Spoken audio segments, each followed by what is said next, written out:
I was just learning about American football as we were sitting in the shake shop, whatever you guys call it, the burgers and whatever. And they were explaining everything to me, right? And I heard it's New Jersey playing against Philly. Something along the lines of that. So for you to sacrifice the football game in order to attend this program, wallahi, brothers and sisters, it's Allah subhanahu wa ta'ala choosing you from amongst many. We know that the Messenger sallallahu alayhi wa sallam, he said, مَنْ يُرِدِ اللَّهُ بِهِ خَيْرًا يُفَقِّهُ فِي الدِّينِ.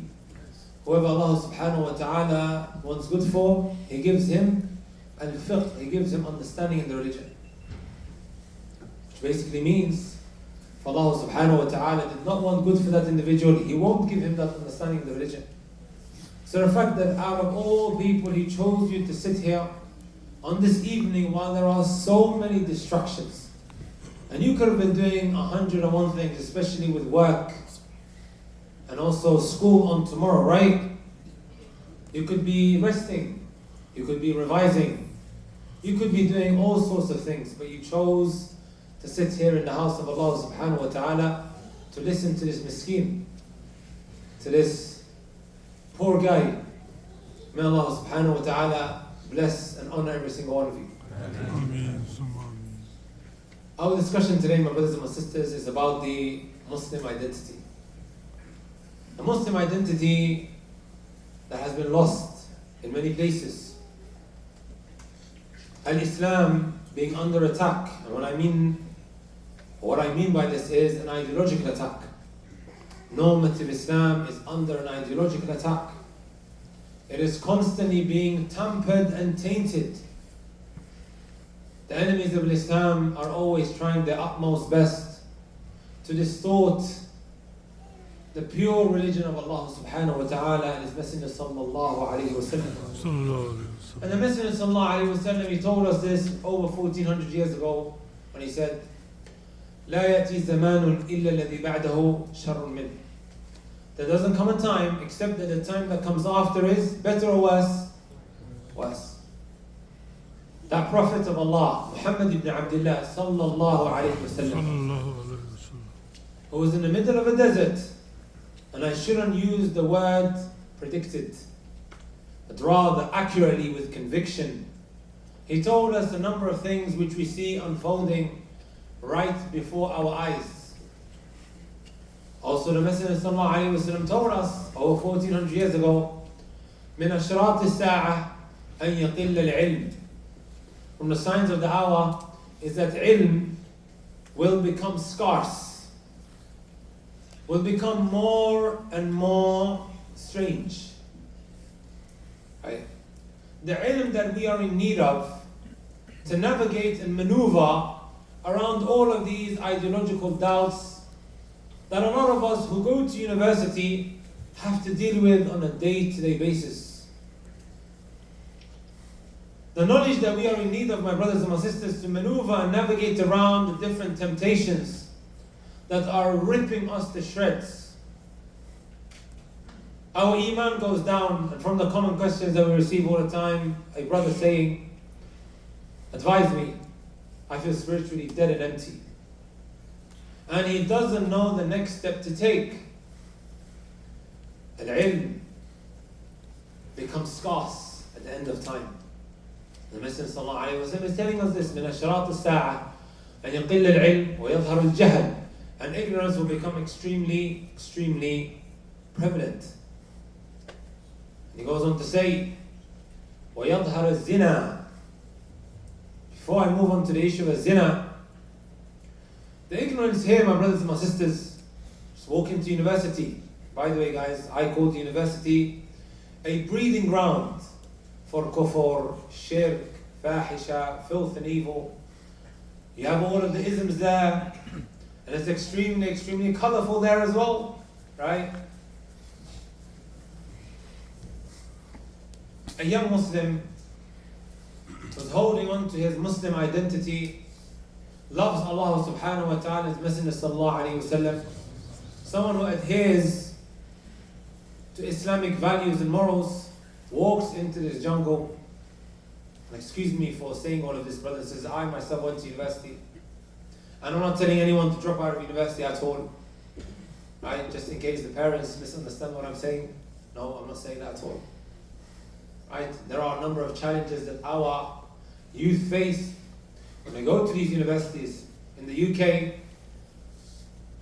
approximately 3-4 weeks ago, I finished a university tour where I went past 27 universities. Not Islamic universities, they were secular universities. I engaged with the youth, sat down with them, and wallahi, brothers and sisters, it's extremely heartbreaking what many of our youngsters are going through. So one starts this university with his Islamic identity, and then he runs into a number of doubts.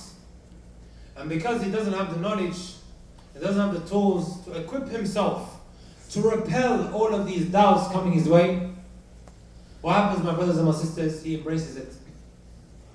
And I want to make something very clear, my brothers and my sisters. It's a qa'idah that I hope you guys write down and point out to anyone who's going through these challenges with regards to his religion. Just because you don't have the answers, that doesn't mean there aren't any answers for that which has been posed to you. This is very similar to someone who started med school. He's maybe a second-year student. He's not going to have all of the answers that he is maybe asked about, right? Sometimes what happens, you go to med school for a year or two, everyone back home thinks that this guy is a doctor. Sahih. They start asking questions about medicine. Should I take this? Should I not? And then he says, Ya akhi, I'm a miskeen, I don't know anything. I've only started, I still haven't graduated. You've accepted now that you don't have the answers for everything pertaining to the speciality that you're trying to learn, right? The same goes when it comes to the different questions you are asked about Islam. And this is the case with the majority who might go to university. They don't have the tools to equip themselves, right? When being asked all of these different questions. These questions are being posed, they are there to catch you out, to shake your faith to the core, right? One doesn't have the answers, so he embraces whatever is coming his way. Unfortunately, which shouldn't necessarily be the case, right? I've seen some of my sisters, may Allah subhanahu wa ta'ala bless them and keep them firm and steadfast. She starts the university holding on to her religion, steadfast in the deen, and then she runs into all of these feminists. By the way, me and the feminists are having a great time on Twitter, right? Even though, mashallah, she's observing the Islamic clothing from top to bottom, right? This ideology is something that you embrace, which hijacks your mind, agreed? She's still observing the Islamic clothing, however, some of the sentiments, right, that she has now absorbed and embraced may well be sentiments that take her out the fold of Islam. I'm sure you guys have seen videos going around. Speaker's Corner. Huh? When you come to the UK, you shouldn't go there. Huh? Speaker's Corner, which is a corner where people speak. Right? Whoever shouts the loudest wins. That's how I look at it. You have any random individual that comes, could be a Muslim, could be a non-Muslim, and they spew out whatever they believe and hold a sentiment. Not so long ago, our brother, you guys know him, right? Ali Da'wah. If I drop a name, that doesn't mean I agree with everything that they do and everything that they say. I'm trying to do taqreeb of something. He was having a conversation with a sister that wears the hijab. Wallahi alladhi la ilaha ghayra, my brothers and my sisters, my heart began to hurt. An 18-year-old, I think was she 18 or 17? Video went viral. Wallahi, absolutely destroyed my heart. Made me feel so sad with all the things that were coming out of her mouth. And the only way she got all of this information, my brothers and my sisters, was her being in that environment, whether it may be a college setting or a university setting, and she embraced all of these doubts. And wallahi, at times, some of the things that were coming out of her mouth were borderline Islam. Flirting with disbelief. Ignorance that we're speaking about has become extremely widespread in the end of times. Here is an example of that. You are made to believe when you go to university that the lens that we should be looking through is everything is what? Equal rights. Sahih. Let me ask you guys a question. Did Islam come to establish equal rights or justice? Justice. You tell me now equal rights, my brothers and my sisters. We're going to tell our female folk, our women, right? Even when she becomes pregnant, actually take that example out of the way for a moment, right? To go and work in the sewage, which anyone here, right? As a man, instruct his daughter or his sister or his wife to go and take a job working for the sewers. Equal rights, right? Or for her now to start constructing skyscrapers under the scorching heat, equal rights, right? She's made to believe that. This is the lens that she looks through. And then, after her mind has been hijacked, that everything should be through the lens of equal rights, she comes to the Quran, right? She comes across certain commandments, whether it may be pertaining to inheritance. You guys heard of inheritance law? It's very different to what the state might propagate. It's very different in Islam. Allah Azza wa Jal distributes it fairly. Not equally, fairly. That's very, very important. But because she's been convinced that everything has to be equal, this is not fair. This is unjust. She's saying this about verses of the Quran. When Allah Azza wa Jal said about himself, وَلَا يَظْلِمُ رَبُّكَ أَحَدًا. Allah subhanahu wa ta'ala does not oppress anyone. So now when you say this is unfair or unjust, can you see how problematic this is? Can you see how dangerous this is? By the way, I'm not saying that anyone has disbelieved or anything like that. But I'm talking to you guys about how scary, right, this process now has become.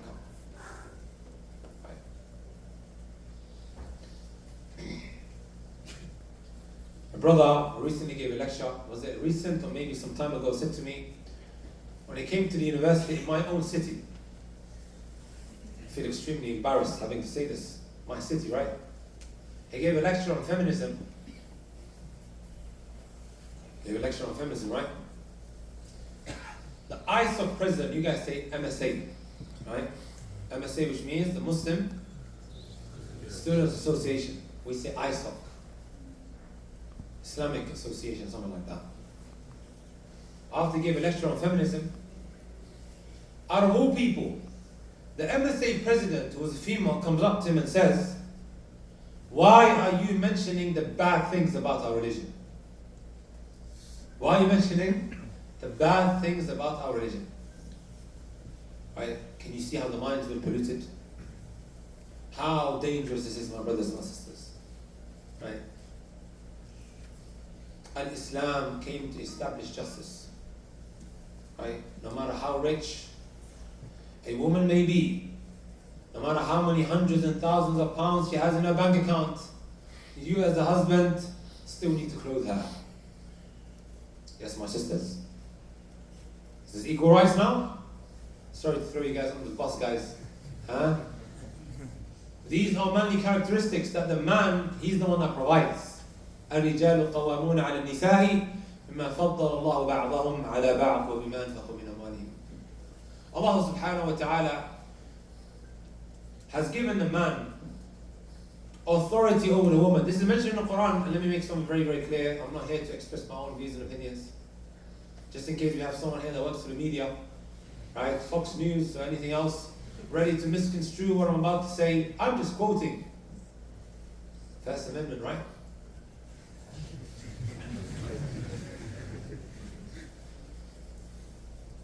it very, very clear. I'm not here to incite violence towards anyone, harassment.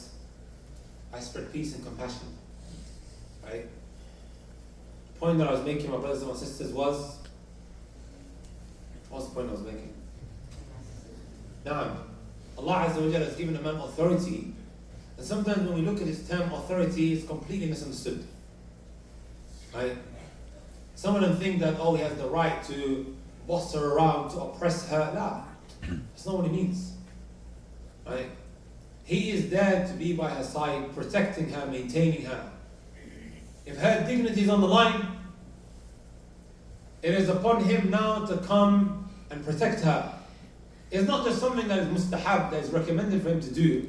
No, this is mandatory. We're seeing these debates and discussions on the World Wide Web, on social media.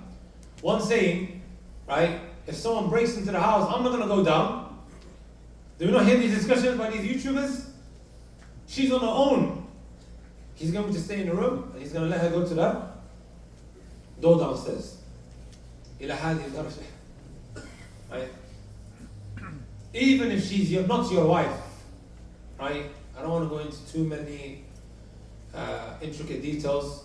It's upon that man now to go and protect that woman. Right? And also because he spends on her, which is his duty. Allah Azza wa Jal has given authority to the man. Right?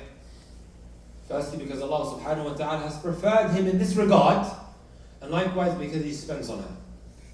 This is all, by the way, brothers and sisters, normative Islam. Right? I'm not here bringing anything out of my own back pocket.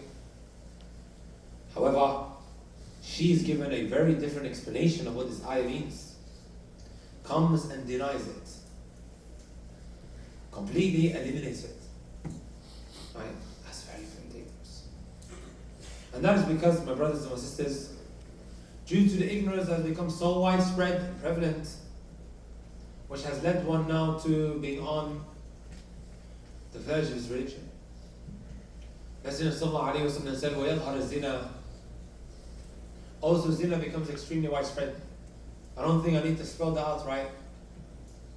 Zina becomes extremely widespread. Once upon a time, I remember, my brothers and my sisters, if a sister became impregnated outside of wedlock, it would be a big deal on the street. Did you guys ever live in a time like that? She became impregnated outside of marriage, with carrying out this major sin, it would be a big deal. Oh, subhanAllah, how could this happen? This is a problem, right? However, now, if it happens, oh, so-and-so done it. It's not a big deal. Because of how widespread it became. وَيَكْثُرُ الْحَرْجِ. The Messenger sallallahu alayhi wa sallam says, killings become what? Extremely widespread. Again, I don't need to spell that out to you guys. You guys live in America. I'm from the UK. It's more prevalent here than it is in the UK, guys, right? Messenger sallallahu alayhi wa sallam said this while he was situated in the middle of a desert. Sometimes a way that one can maybe increase the faith of another is going through the signs of prophecy. Right? Messenger sallallahu alayhi wa sallam said so many things even though he was in between, right? Mountains. He was in a desert. How could he have said with so much conviction that such and such a thing is going to happen, and it happened just as he mentioned it? Right? I was going to mention hadith, but I'm sure you guys have come across the greenery that has begun to appear in the deserts of Saudi Arabia, right?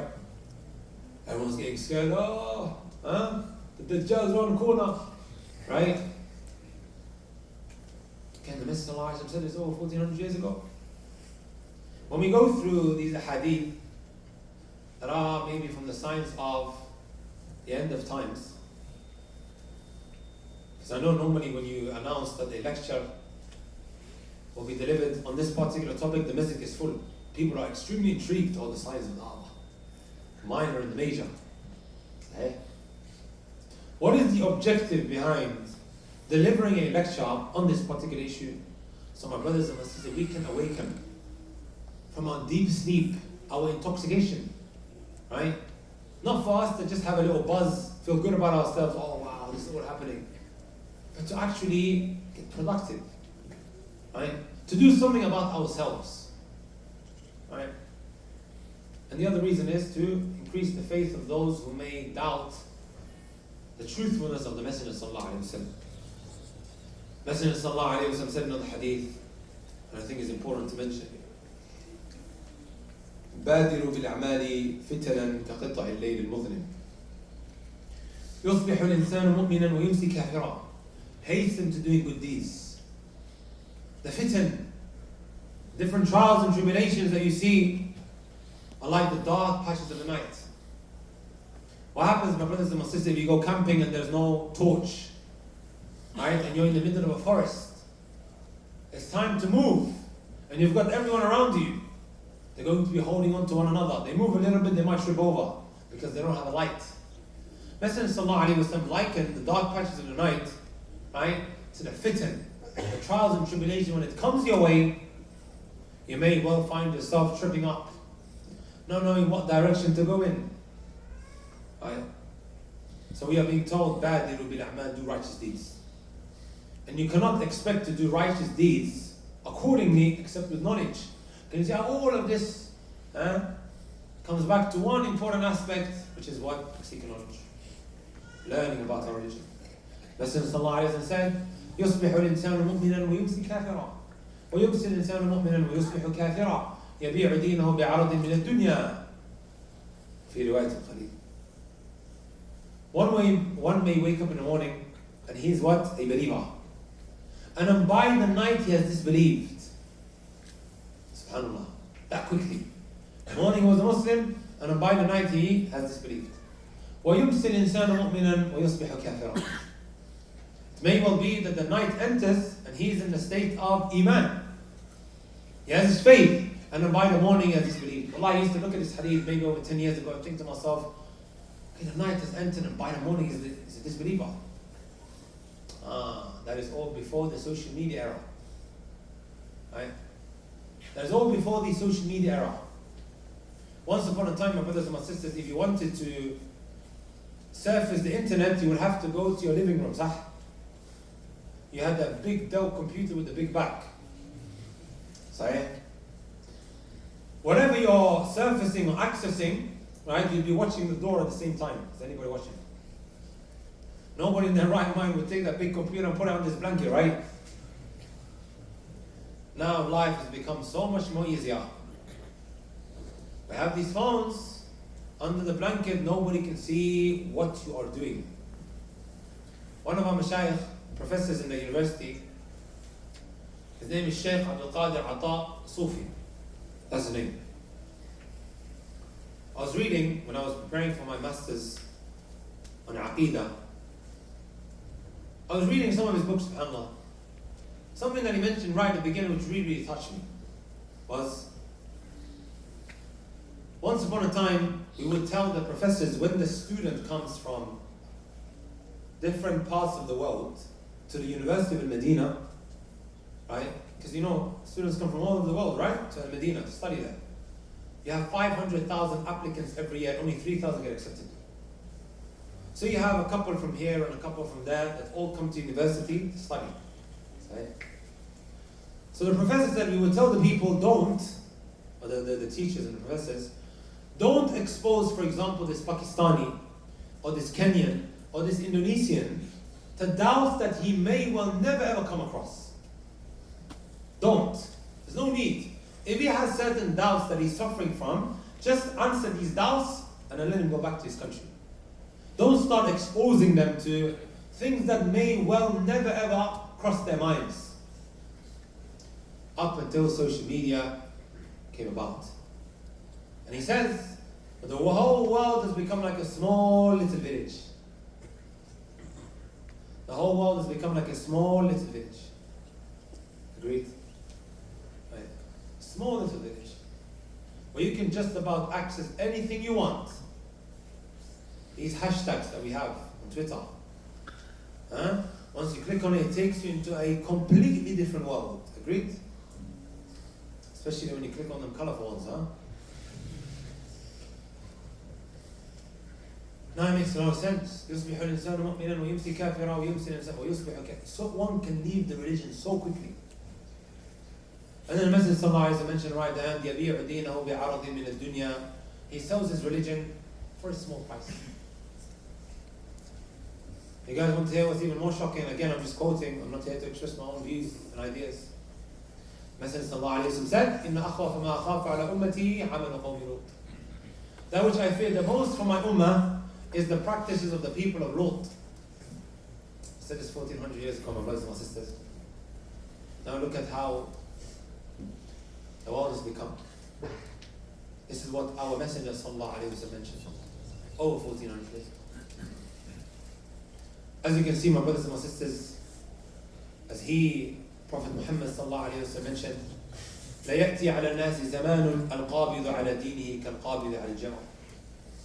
Or holding on to your religion will become like holding on to hot coal. There's an ideological attack from every direction, right? From every single direction.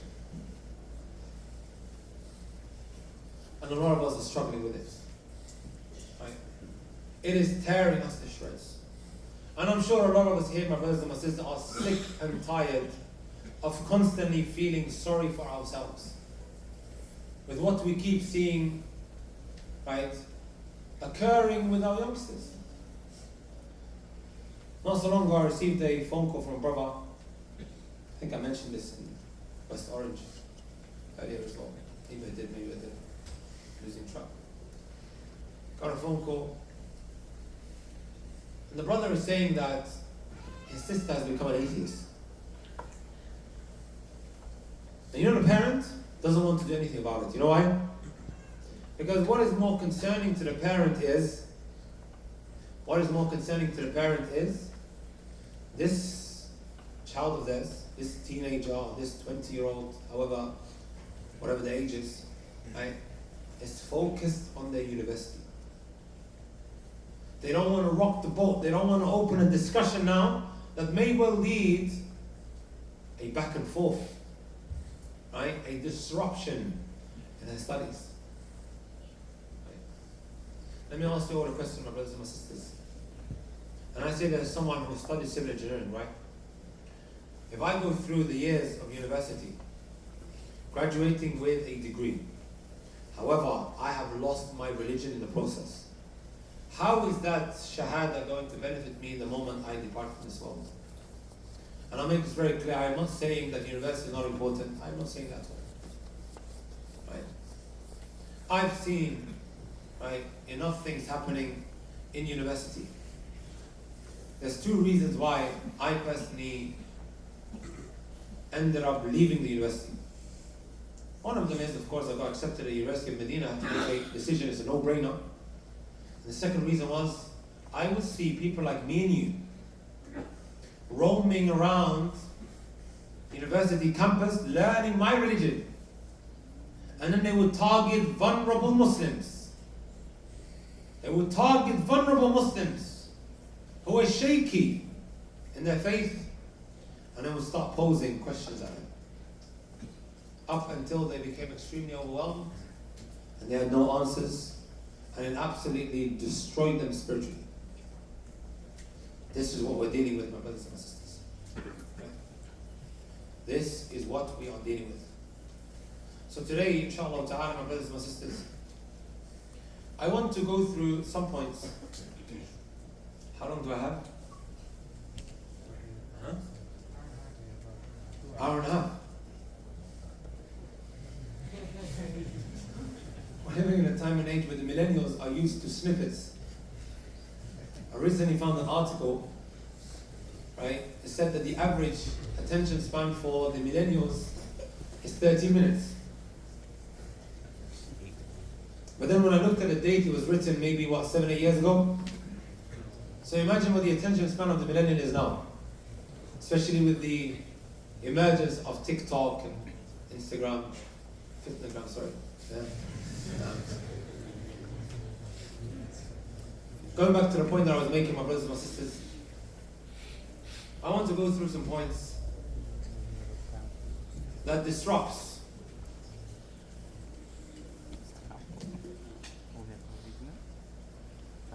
Islamic identity. What we first need to understand, my brothers and sisters, is that Iblis has a plan. He has a plan to alter and change. He swore, it's mentioned in the Quran, فَبِمَا أَغْوَيْتَنِي لَأَقْعُدَنَّ لَهُمْ صِرَاطَكَ الْمُسْتَقِيمِ. Iblis said, just as you expelled me now from Jannah, threw me out, right? You destroyed me, oh Allah. I am going to sit in between them and also the Sirat al-Mustaqim, the right path. Sahih? It's what we ask Allah Azza wa Jalla every day to keep us firm on, right? Ihdina Sirat al-Mustaqim. By the way, guys, we're not going to go on for another hour and a half.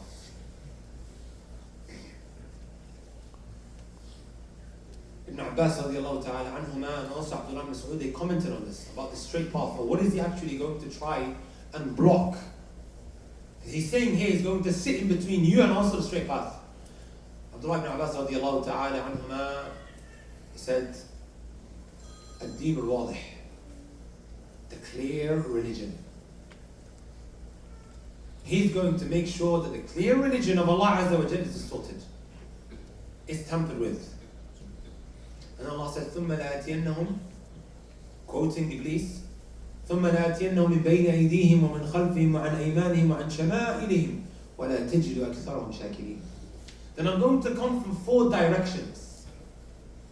I'm going to come from 4 directions. What are the 4 directions? مِنْ بَيْنِ أَيْدِيهِمْ, from the front. وَمِنْ خَلْفِهِمْ, also from the back. وَعَنْ أَيْمَانِهِمْ, from the right and also from the left.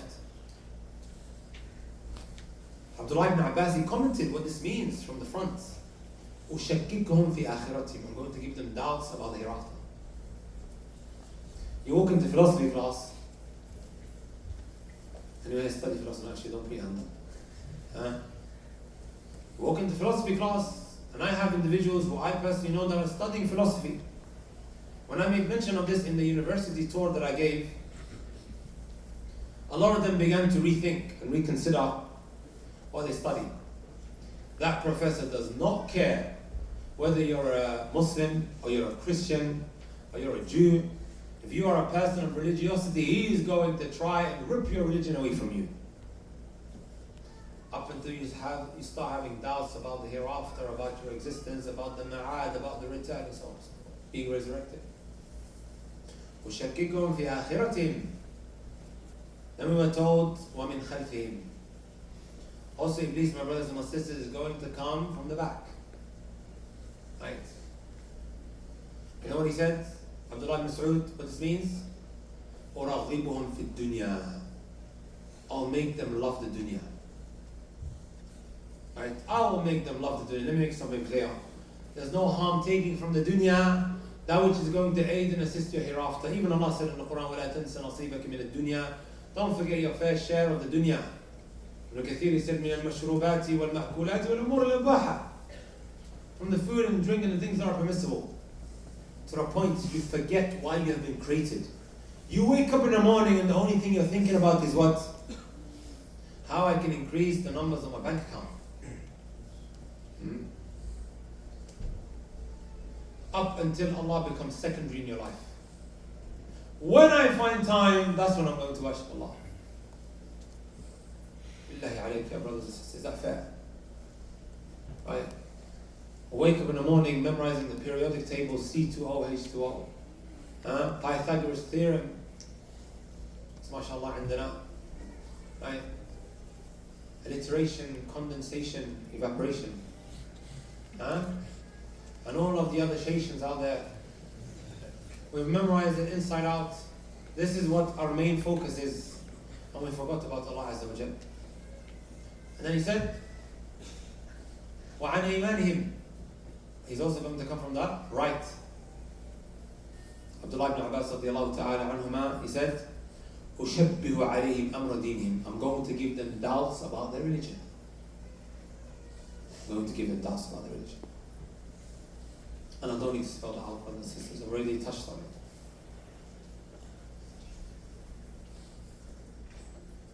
وَعَنْ شَمَائِلِهِمْ. And then he's also going to come from the left. السيئات يحثهم عليها. وَيَأْمُرُهُمْ بِهَا. Right? وَيُزَيِّنُهَا فِي أَعْيُنِهِمْ. Evil, he's going to encourage you. He's going to push you towards it, and he will also try to beautify it in your eyes. You know, sometimes we make excuses for ourselves, right? Well, it's a sin, but you know, maslaha. Huh? There's some benefit in it, and making 101 excuses for ourselves, up until it ends up destroying us. These sins, a lot of people think that you only have to answer to Allah when you meet Him on Yawm al-Qiyamah. A lot of people think that. Right? And they don't realize there are almost immediate consequences. Immediate consequences. The problems that we might end up going through on a day-to-day basis. Sins affect our relationships with our parents, with our wives, our spouses. It affects our provision. Islam is so perfect, my brothers and my sisters. Right? This is what He has set out to do, and then we are told in the Quran how He is there to alter two things. وَلَأُضِلَّنَّهُمْ وَلَأُمَنِّيَنَّهُمْ وَلَآمُرَنَّهُم فَلَيُبَتِّكُنَّ آذَانَ الْأَنْعَامِ وَلَآمُرَنَّهُم فَلَيُغَيِّرُنَّ خَلْقَ اللَّهِ. For the sake of time, Iblis has set out to alter two things. Number one, your outer appearance, and also your fitrah, your natural disposition. He has gone out to alter these two things. Right? And I'm going to, inshallah ta'ala, explain to you guys how one ends up losing his Islamic identity. And I ask everyone here to fear Allah. Not to start looking at brothers, oh, he's probably talking about him. Fear Allah. We are all at different stages of our journey. We are all still learning. Some who may have turned up today, it may well be their first visit to a masjid this year. Right? They are looking for something to kickstart their journey to Allah subhanahu wa ta'ala.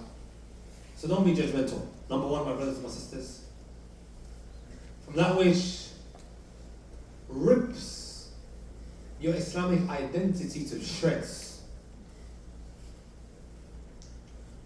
resembling a group of people from the outside. And I'm going to show you guys how this ends up affecting your conduct and eventually your belief. Ibn Taymiyyah rahmatullahi alayhi says, المشاركة في الهدي الظاهر تورث تناسبا وتشاكلا بين المتشابهين يقود إلى موافقة ما في الأخلاق والأعمال. He says, resembling a group of people from the outside, right, in the outward things, even the little things that we copy, right, leads to blending in and resembling them in their etiquettes. And then he gives a couple of examples. One of the examples that he gives is, you know, a young child now, if you buy him soldier or army clothes, what's the first thing the child's going to do? Huh? He's going to start resembling a soldier, he's going to start doing this. Huh? Sahih? I'm talking about maybe a 5-year-old, 6-year-old. You give him army clothes, he's going to start behaving like a soldier. Agreed? A young child that you now clothe with a hijab and abaya, what's one of the first things that she might do? She might start doing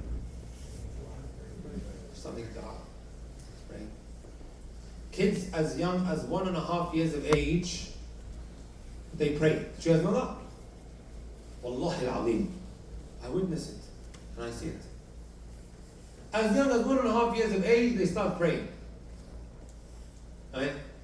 And sometimes because they've been now clothed, they watch, right, their parents. For example, she might see the mother wearing a hijab. She might see her dad wearing a hijab as well, right? The moment she gets the prayer mat out, the mother, she puts the hijab on. The child sees that. When the hijab is put, she goes and gravitates towards the prayer mat. You begin to feel a sense of belonging towards those people that you have now imitated. Right? If I'm dressed like this, my brothers and my sisters, and I start maybe hanging around with drug dealers, you think I'm going to blend in? Are they going to be comfortable around me? I said this in Philly. They were like, yeah, here in Philly.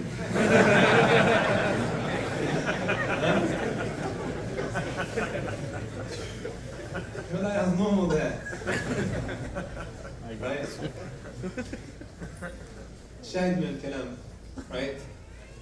If I start, someone like myself, who dresses like the way I do, I take my clothes off, and I start dressing the way they dress, I will begin to feel a sense of belonging towards them. صح? Without a shadow of doubt. And it's only a matter of time before I start behaving like them. No offense to anyone who's got the new era cap. You guys know what the new era cap is? When I was on the flight to the States, I actually went and put one on. Huh? It said LA on there. Huh? Fortunately, I had to take this off. But one thing I will say to you guys is, the moment you start wearing a type of clothing, it makes you feel a certain way. Right? Especially when you start wearing a certain way, right? And then you turn it and you toss it and you flip it. Or certain types of clothing that rappers are known for. The moment you put it on, it's only a matter of time before you start walking like them. Sahih?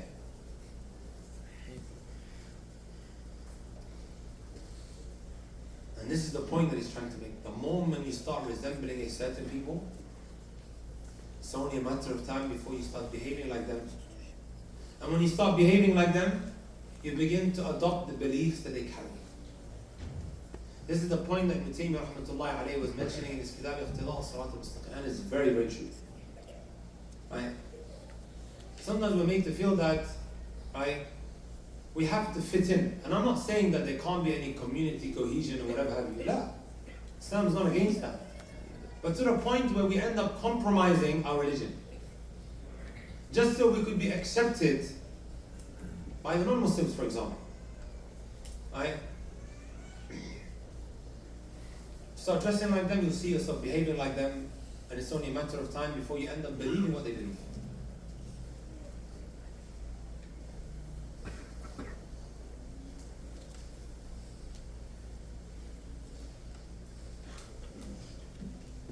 Someone may ask the question, Akhi, it's just clothes and whatever have you.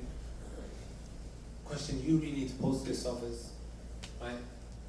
What am I doing this for? Right? What am I actually doing this for? Am I doing it just because they are general clothes? And by the way, I'm not saying that you can't wear trousers or you can't wear a shirt. I never said that. It's adi, that's no problem. But sometimes we do something and there's a particular intention behind it. Right? It is because I'm trying to be like so-and-so. Right? This is more than just is it permissible, is it not? Allah Azza wa Jalla in those verses, وَلَأُضِلَّنَّهُمْ وَلَأُمَنِّيَنَّهُمْ وَلَآمُرَنَّهُمْ What did he say at the end? وَمَنْ يَتَّخِذِ الشَّيْطَانَ وَلِيًّا Whoever takes the shaytan as what? As a wali, as a supporter, right? As an alliance, this person has indeed gone far, far astray and is at loss. Right? Taking the shaytan as a wali, and he is there trying to change your outer appearance. Just so then it could lead to the second altering that he really, really wants, and that is to change your natural disposition. Number 2, my brothers and my sisters, and then there's a number 3, and then we'll stop there inshallah. Number 2, that which destroys our Islamic identity, my brothers and my sisters, is what we look at. Once upon a time, a parent would say, Alhamdulillah, my child's at home, he or she, or they, right, is not hanging around with drug dealers, it's not hanging around with those who go clubbing. Alhamdulillah, my child's at home. Sahih. We would think that the only way that one would get corrupted is by them hanging around with the wrong crowd. That was the only way that we thought would corrupt our children. Alhamdulillah, as long as he's home, everything's great. It's true at the time. However, we can wave goodbye to those days where we thought the only way that the child will become corrupted is by them hanging around with the wrong crowd. However, now, my brothers and my sisters, the child may be in between those four walls. And we've handed over these gadgets to them. And they are then exposed to a whole different world. Agreed? They're exposed to a whole different world. You know, an auntie one time called me and she said, I want you to speak to my daughter. I was like, okay, what's up? She's asking me to buy her a miniskirt. You guys know what a miniskirt is?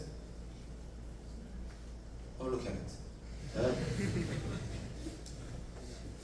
The auntie's saying, I've never wore it. Her sisters don't wear it.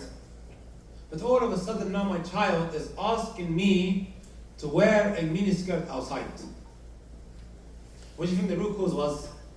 Sitting on TikTok all day, scrolling, seeing all of these fasiqat and fajirat, right? Because TikTok is one of those apps that's been created, right? It's a music app. For you to record yourself, wriggling yourself and shaking your body, while music's playing in the background. You'll find even maybe a 60-year-old guy wearing all types of weird clothes, right? And shaking himself. Right?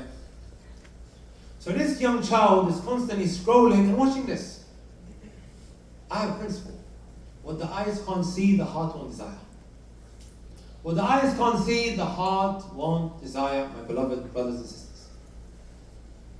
Right?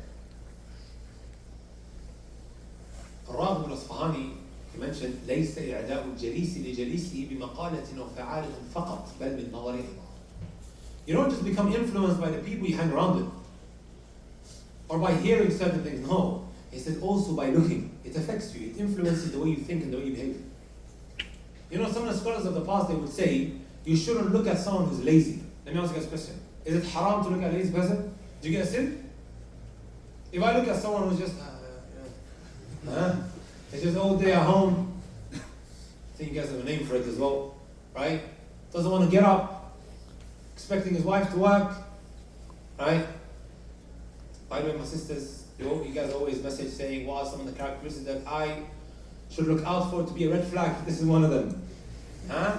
Expecting his wife to pay for the expenses at home, while he sits at home watching, what's it called, NFL?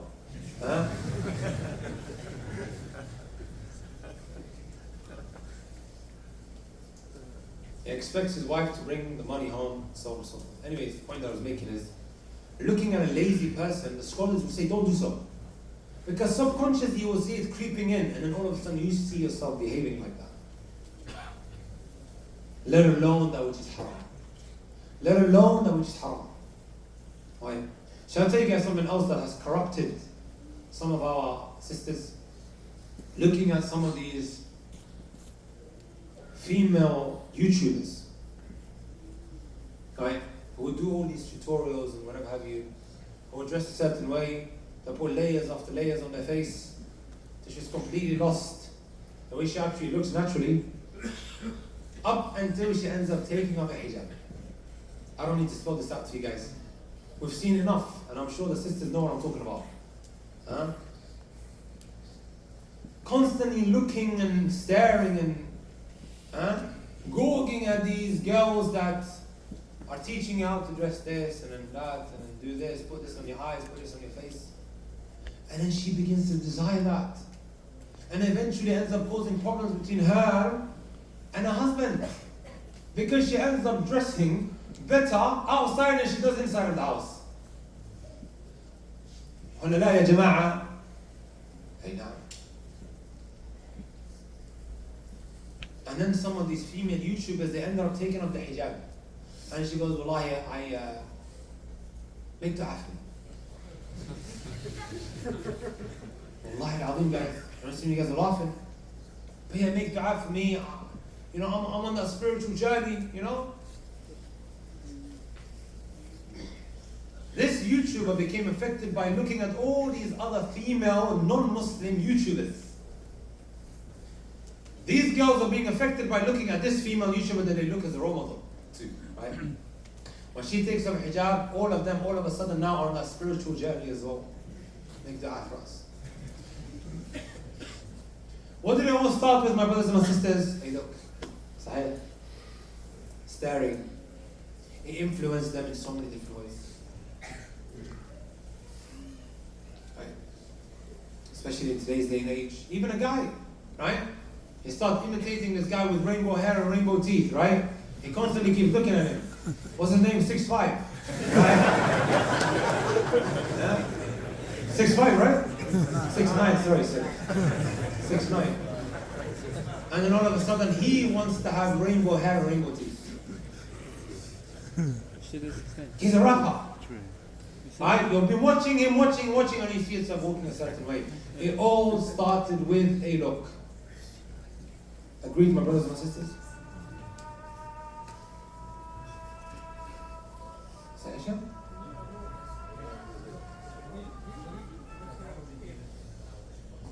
Okay, when it's done anyway. Someone's switched on? Okay, fine. Does that make sense, my brothers and my sisters?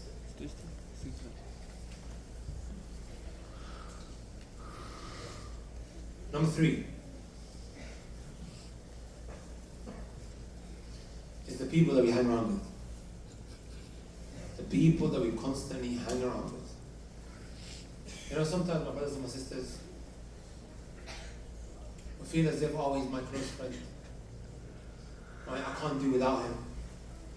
He's been with me from day one. Right? He's affecting you in your religion. I think even in the other message, somebody asked this question, right? Like Captain Mustafa? Mm-hmm. Yeah. Someone asked this question. He goes, he has 2 friends. One of them is a non-Muslim and one of them is a Muslim. The Muslim one is giving him a lot of issues. It's troublesome. My brothers and my sisters, we have to learn to say no. Right? We have to learn to say no. Whether you're old, whether you're young, we're seeing people who are old in age, because of the people they hang around with, they start chewing khat. Have you guys come to know what khat is? It's very common in places like Yemen and also in Somalia. Right? The green thing that they chew. In where I live, you know, in that locality, had old men that were family men, but they had started hanging around these guys and they started chewing khat. Just to show you, it's not just young people that this happens to. The elders, they get influenced as well. If we don't learn to say no. Likewise, my brothers and my sisters, you walk into university, no matter how they are dressed, don't be deceived, right? Don't judge a book by its cover. I'm using it in a different way, guys. Huh? You see that individual, mashallah, looking wonderful? That sister is dressed, you know, Islamically from top to bottom. And then she ends up affecting your mindset because of the pollution that got stuck in her brain.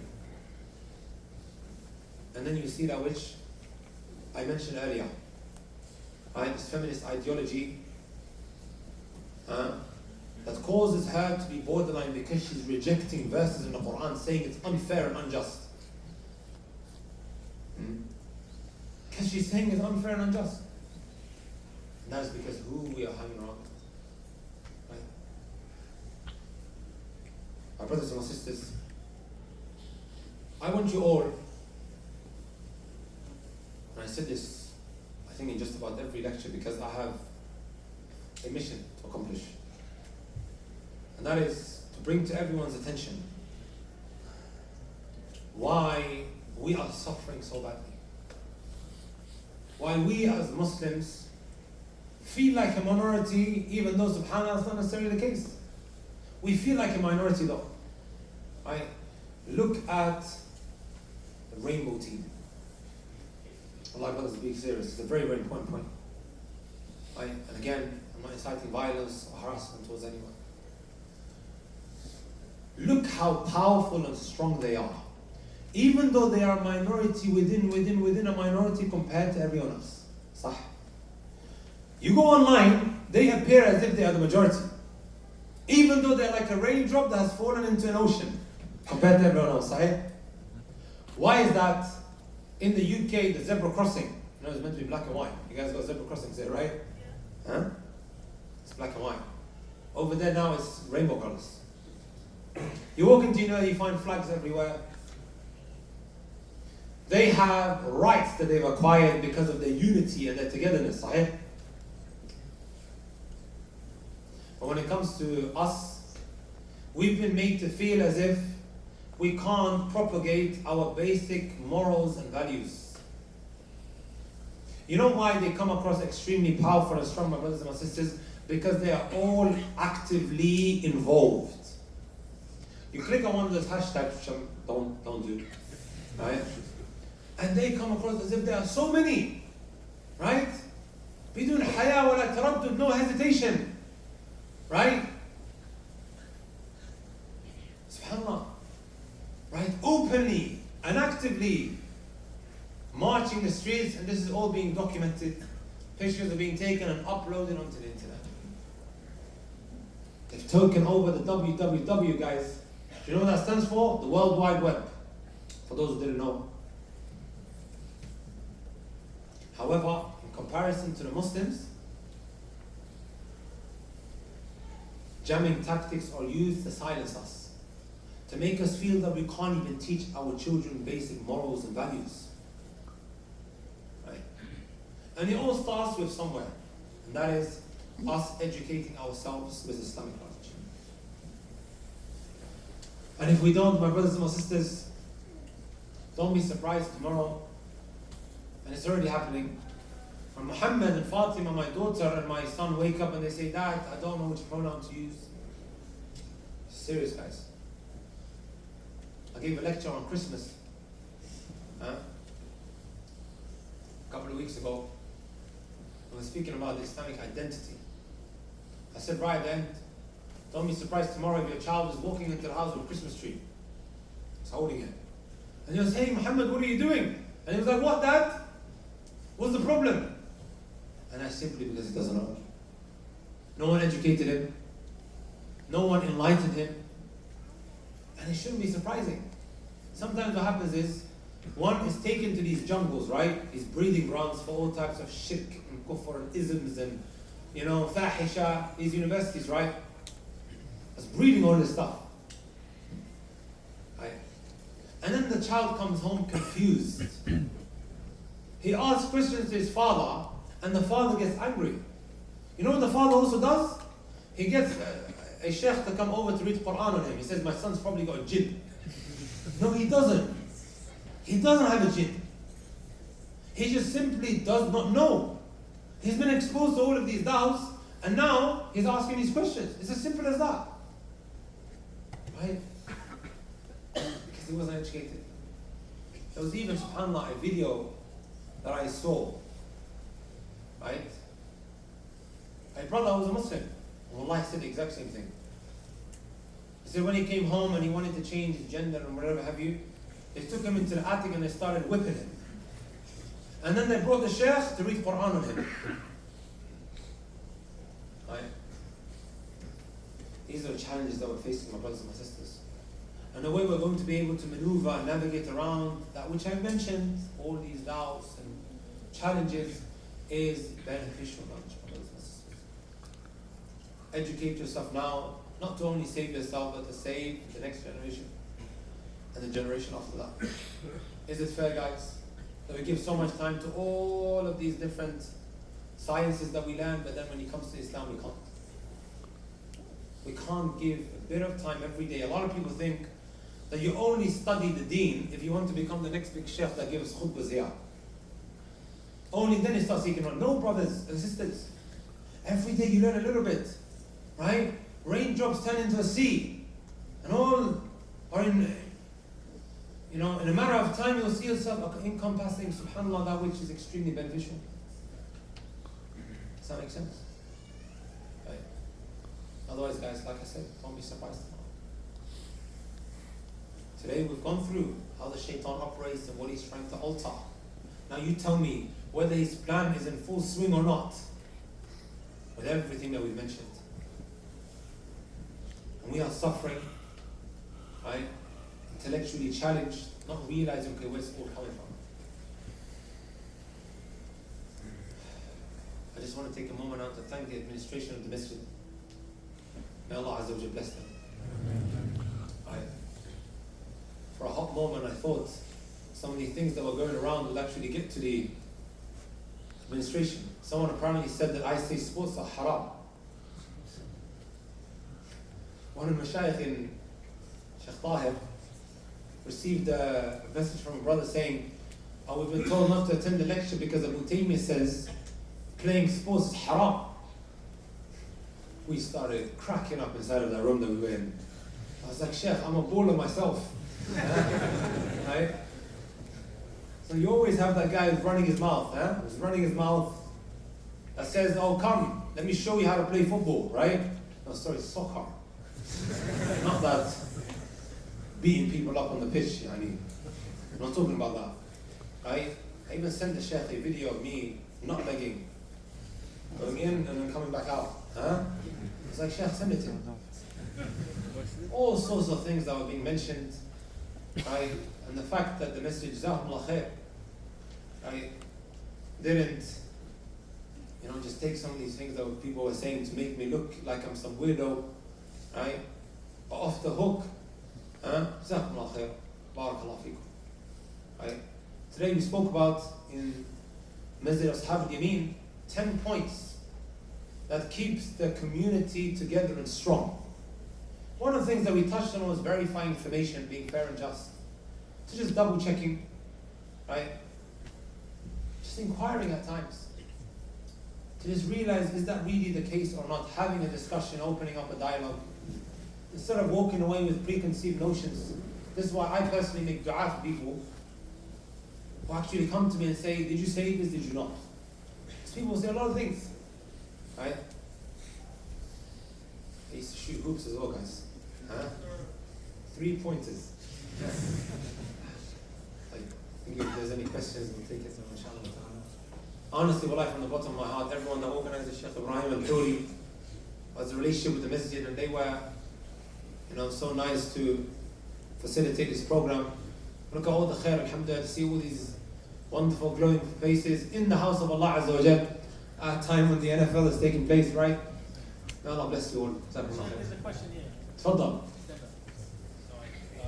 Since we have a lot of young people, I thought inshallah this would be useful. So you mentioned about Rijalu Qawwamuna 'ala Nisa. And the other thing also is, I was attending a class today when we took this ayah, وَقَرْنَ فِي بُيُوتِكُنَّ. Inshallah you can translate this ayah and explain it.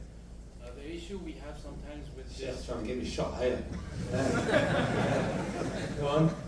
The main thing is just that sometimes when brothers ask, do you know females who are looking to get married, they put a condition saying that I want somebody working, I want to make sure that she can earn that money. We touched on this topic, and if you could shed some light on what exactly the ayah itself is talking about and how the scholars they expand this ayah.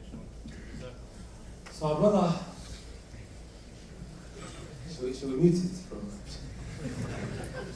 Our brother, he said, what's the correct understanding when it comes to the statement of Allah Azza wa Jalla, وَقَرْنَ فِي بُيُوتِكُنَّ وَلَا تَبَرَّجْنَ تَبَرُّجَ الْجَاهِلِيَّةِ الْأُولَى. Allah Azza wa Jalla in this verse has mentioned that women should adhere to their homes.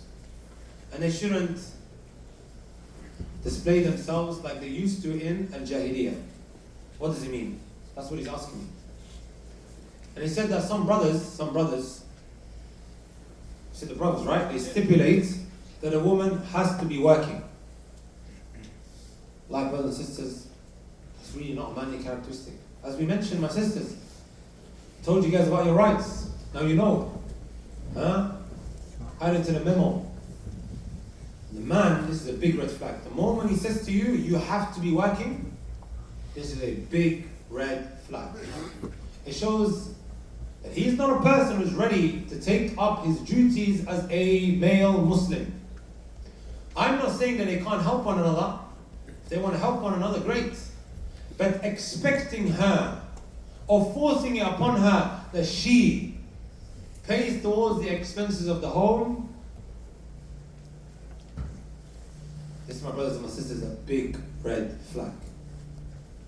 My sister, you should be a queen at home being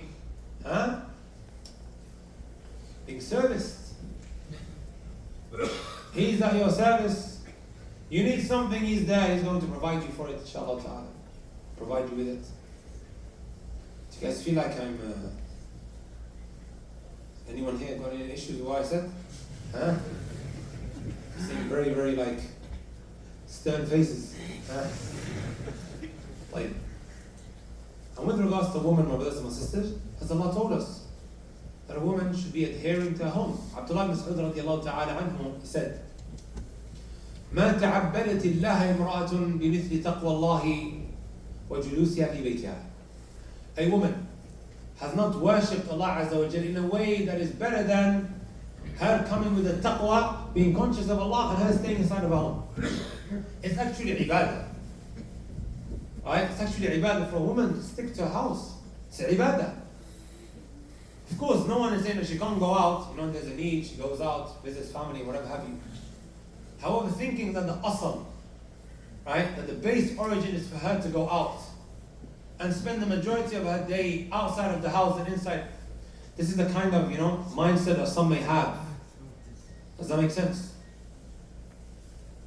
Let me read something out to you guys, now that you've opened this discussion. I'm saving it for Minnesota. I've been told in Minnesota they have a big problem with feminism. And also liberalism. What I'm about to read, my brothers and my sisters, is like the New York Post or the Washington Post. It's big, right? We have an equivalent of that in the UK called the Daily Mail. You guys heard of it? Oh wow. You guys heard of it? Huh? Look what this article states. Did the feminists burn their bras for nothing? Majority of British women would pick being a housewife over having a career. They make us feel that a woman must have a career and this is the way forward and this is being progressive and whatever have you, right? And you being told to maybe look after your children, to be a housewife or to be a mother is something that is what? Oppressive. That you're being what? Your what's the word that I'm looking for? Right? Your potential is going to waste. Sahih? Your potential is going to waste. These are British women. It's not Muslims, guys. Go do your research if you want of what I'm about to read out. How many guys have got you? This is the statistics that they concluded with. Women aged 25 plus in a relationship and full-time jobs were polled, and they were asked. 62% admitted they secretly wished to be a housewife. 62%.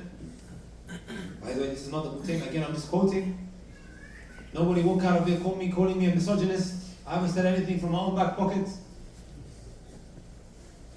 Told you I spread compassion and peace, guys. 74% said they felt pressure from other women to be independent.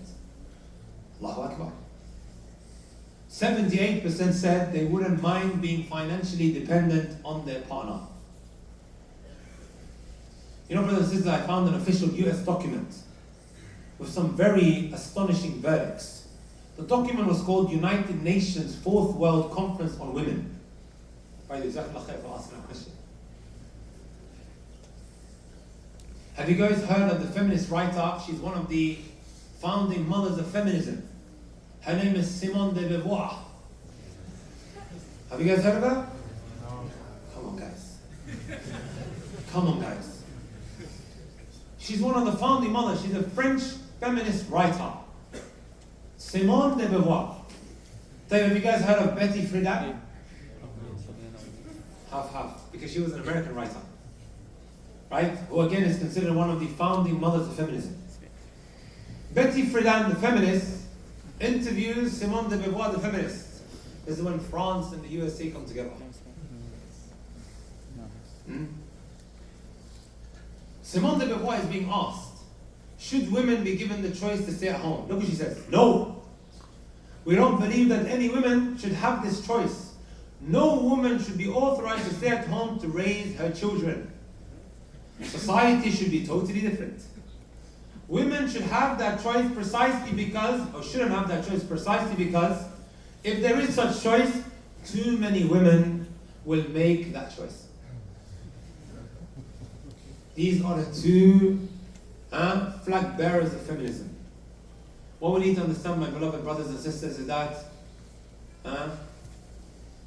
there is an agenda. There is an agenda. Let me read out what Rockefeller one time said. Have you guys heard of David Rockefeller? Yes. The Rockefeller family is an American industrial, political, and banking family that owns one of the world's largest fortunes. I one time said this in a video, a clip went viral. People were like, oh, we got another conspiracist on the block. By the way, I've got a video. I've actually got a video of his brother saying the exact same thing. But I haven't released it because it's got music playing in the background. So just in case anyone wants to discredit what I'm saying. David Rockefeller says, we started and funded the women's movement so we could tax both sexes. That way, we could put women to work and take their children to indoctrinate. Right? That child, my brothers and my sisters, needs its mother. Sometimes we look at being a housewife and a mother as something that is what? Garbage. I can't fulfill my potential. I'm being deprived. My brothers and my sisters, have we heard the statement before, behind every successful man is a man, huh? A woman. Behind every successful man is a woman. Have you guys heard of Imam Bukhari rahmatullahi alayhi? Who was the one that would take him in the mornings? Mother. And Imam Malik rahmatullahi alayhi would be woken up by his mother in the morning. She would put an imama across his head, right? And then she would say to him, go and take knowledge from Rabi'ah. You guys know Ibn Taymiyyah? Not Ibn Taymiyyah, Ibn Taymiyyah. Ibn Taymiyyah, what's his name? Ahmad ibn Abd al-Halim. Where did this Taymiyyah come from? By the way, I've called my daughter Taymiyyah. It's a woman's name. Him, his father, and his grandfather, they all became known by this name, Taymiyyah. His great-grandmother, she was a wa'idah. She was a righteous woman who used to give da'wah. Right? She used to give reminders that were inspiring. The whole family became known by this name, Taymiyyah. Right? They say also about the Imam Abu Hanifa rahmatullahi alayhi. For those who came to the lecture today in New Jersey, what was the thing that I mentioned by Imam Abu Hanifa? Tafadal. Somebody dissed him, he gave him gifts. The brother said if anyone dissed him, he would send gifts to him. I didn't use the word diss, but if anyone gave him a hard time, right? Imam Abu Hanifa, look at the aqd that he had.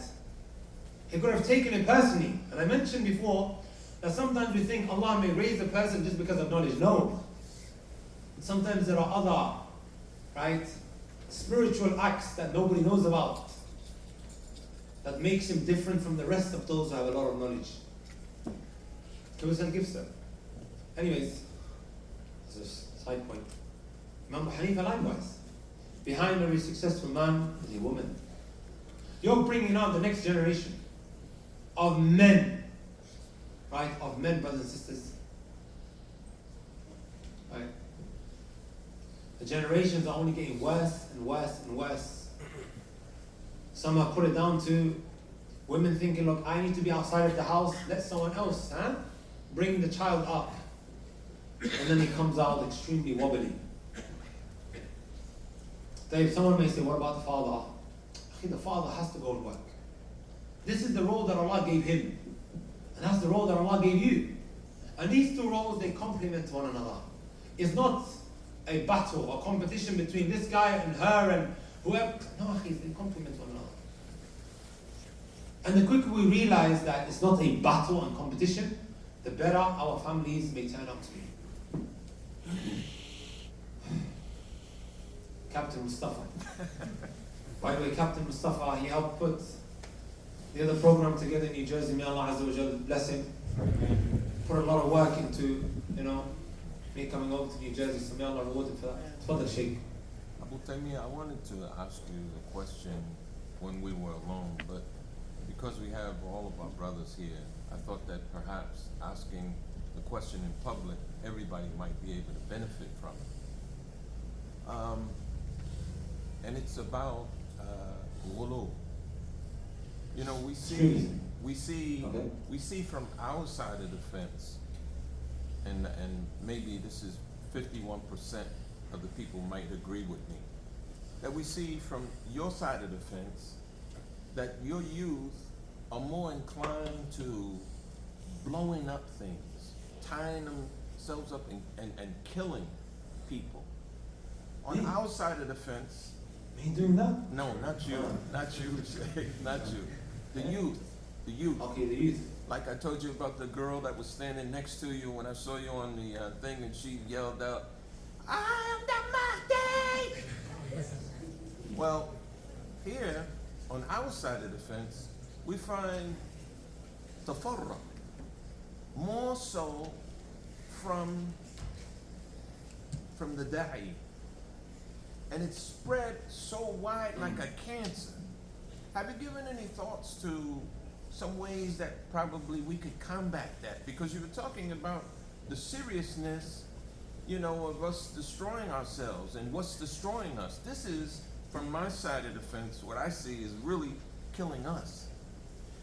So I think what Uncle Mustafa is saying here is, you have two extremes. A lot of the time that which is spoken about is one type of extremism, like for example, blowing yourself up, which of course is haram. Right? These type of extremism that we hear about, of joining so-and-so group abroad and this and that, also making takfir of the people, unjustly, declaring someone to be a kafir when he's not deserving to be so. This is a very, very dangerous topic, and it's one of the types of extremism that we wage war against. What I understood from your question, Sheikh, is that you have another type of extremism, which is the left, right? You know what we have been made to feel is that extremism, the moment extremism is mentioned, is that side, and rightfully so it is. But there's another type of extremism, and that is what? Left. Watering down the religion, my brothers and my sisters. And it's as bad as one another. Shaytan doesn't care, as Ibn al-Qayyim mentioned, whether you go right wing or you go left wing, he doesn't care. As long as you stray away from the balanced flavor of Islam. وَكَذَلِكَ جَعَلْنَاكُمْ أُمَّةً وَسَطًا. We have indeed made you a balanced nation. Whether you go left or whether you go right. Right? You had the feminist movement, then you ended up having the red pill. Both of them are what? As bad as one another.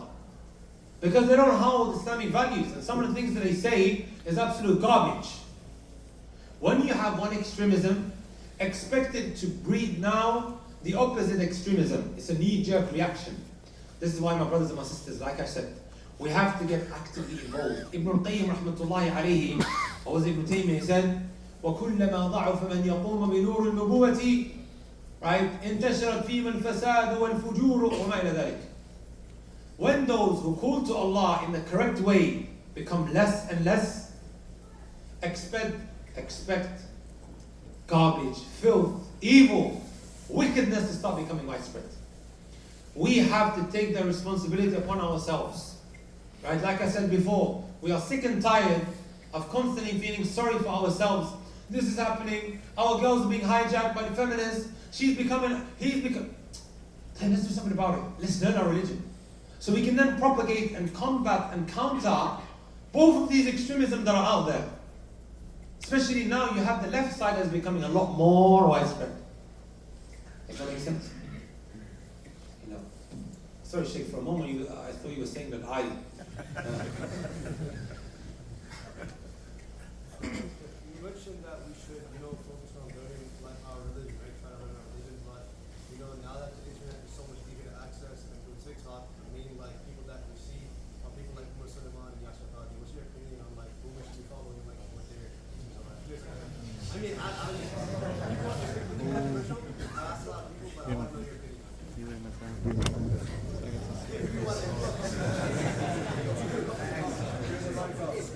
I think we need to start asking brothers to write down the questions, right?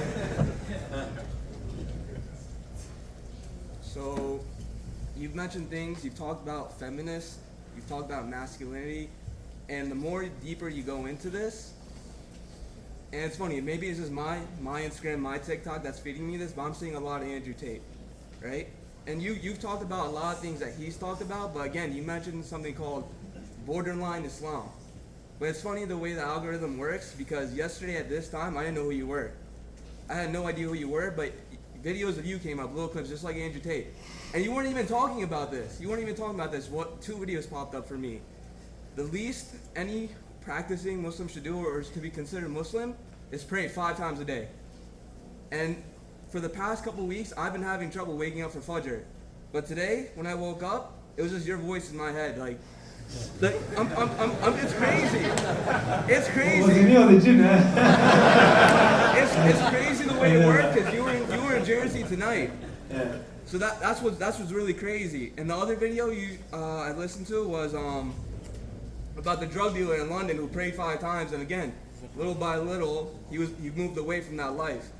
So again, I just want to hear your take on Andrew Tate, because obviously he's an extremist, but he says a lot of things that are borderline Islamic, and it gets guys like us, our age. What is it you guys are names? Huh?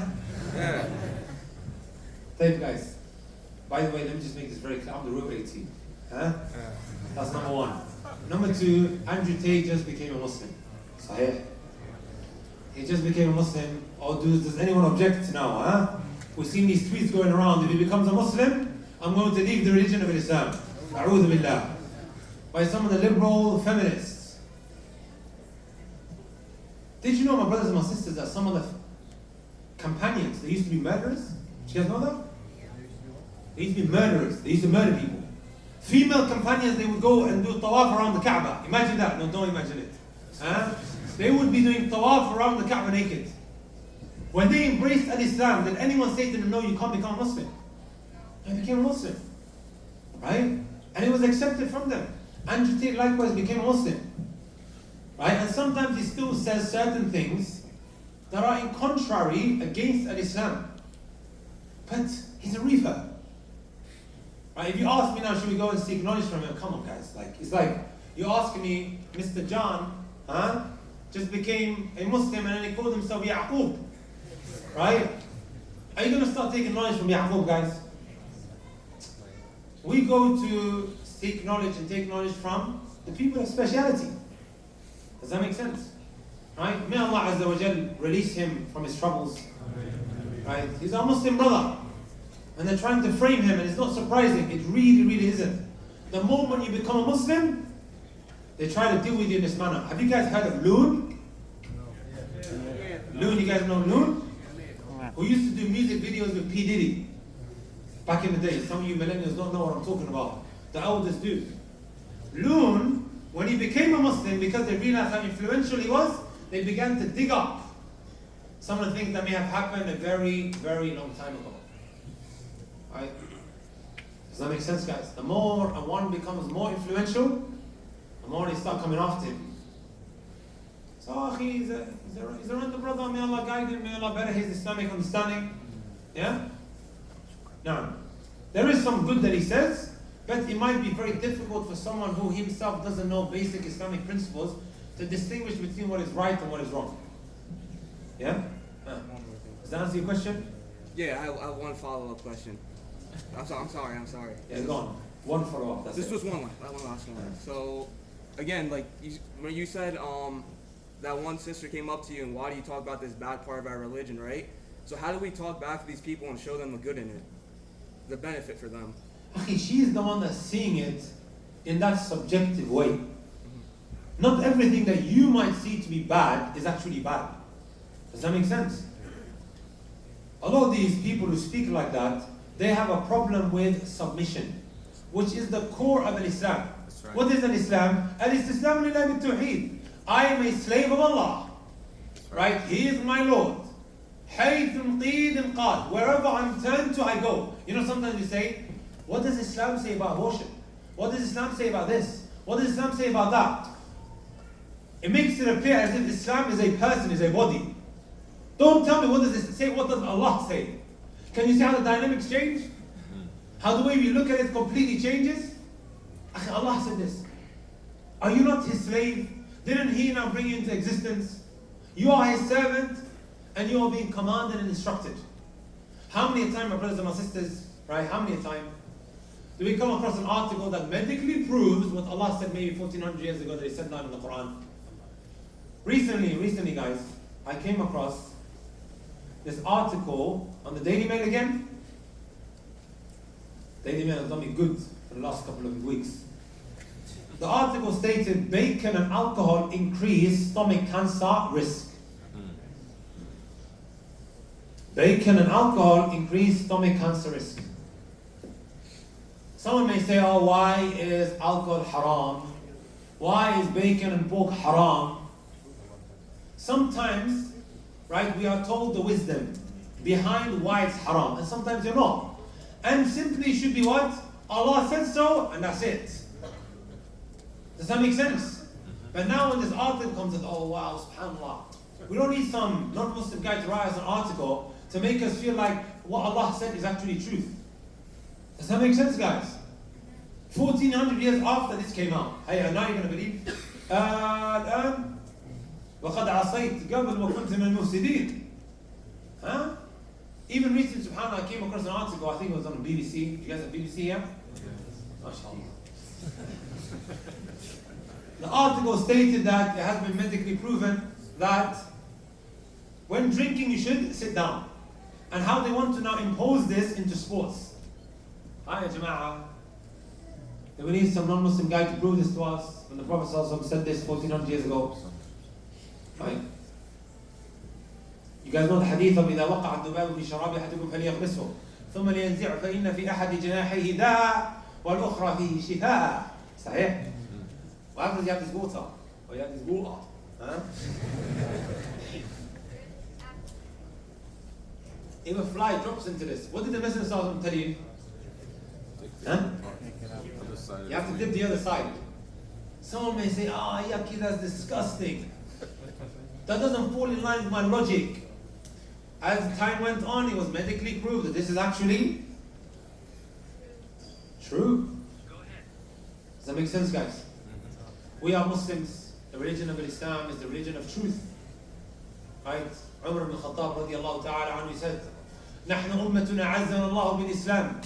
We are a people that have been honored through Islam. وما مبتغينا غير الإسلام يهدنا الله. The moment we desire other than Islam, Allah will humiliate us. It is Umar ibn Khattab radiallahu ta'ala anhu that Allah Azza wa Jal gave honor to the Muslims, right? When the Muslims were in hiding, he came out and said to the Prophet, O Messenger of Allah, ألسنا على الحق وهم على الباطل? Right? Aren't we upon the truth and they are upon falsehood? Right? And our martyrs are in Jannah and theirs are in the hellfire? Because let's go out. Let's be open about our religion. Right? First Amendment. Always saying, this is my religion and this is what you believe. لَكُمْ دِينُكُمْ وَلِيَ دِينِ. Right? It's as simple as that.